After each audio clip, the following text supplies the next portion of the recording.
ಆತ್ಮೀಯರೇ, ಈ ದಿನ 5, 8, 9 ಹಾಗೂ 11ನೇ ತರಗತಿಯಲ್ಲಿ ಓದುತ್ತಿರುವ ವಿದ್ಯಾರ್ಥಿಗಳ ಪಾಲಿಗೆ ಅತ್ಯಂತ ಮಹತ್ವದ ದಿನವಾಗಿದ್ದು, 5, 8, 9 ಹಾಗೂ 11ನೇ ತರಗತಿಯ ಪಬ್ಲಿಕ್ ಪರೀಕ್ಷೆಯ ವಿಚಾರಕ್ಕೆ ಸಂಬಂಧಿಸಿದಂತೆ ಇಂದು ಹೈಕೋರ್ಟ್ ವಿಭಾಗೀಯ ಪೀಠ ತೀರ್ಪು ಪ್ರಕಟಿಸಲಿದೆ.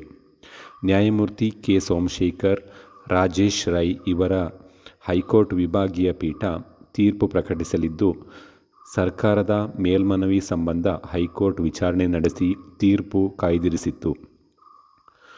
ಹೈಕೋರ್ಟ್ ಏಕಸದಸ್ಯ ಪೀಠ ಶಾಲೆಗಳ ಬೋರ್ಡ್ ಪರೀಕ್ಷೆಯನ್ನು ರದ್ದುಪಡಿಸಿತ್ತು. ಏಕಸದಸ್ಯ ಪೀಠದ ಆದೇಶಕ್ಕೆ ವಿಭಾಗೀಯ ಪೀಠ ತಡೆ ನೀಡಿದ್ದು, ವಿಭಾಗೀಯ ಪೀಠದ ಆದೇಶಕ್ಕೆ ಸುಪ್ರೀಂ ಕೋರ್ಟ್ ತಡೆಯಾಜ್ಞೆ ನೀಡಿತ್ತು. ಬೋರ್ಡ್ ಪರೀಕ್ಷೆ ನಡೆಸಬೇಕೇ ಬೇಡವೇ ಎನ್ನುವ ಬಗ್ಗೆ ವಿಚಾರಣೆ ಪೂರ್ಣಗೊಳಿಸಲು ಸುಪ್ರೀಂ ಕೋರ್ಟ್ ಸೂಚನೆ ನೀಡಿತ್ತು.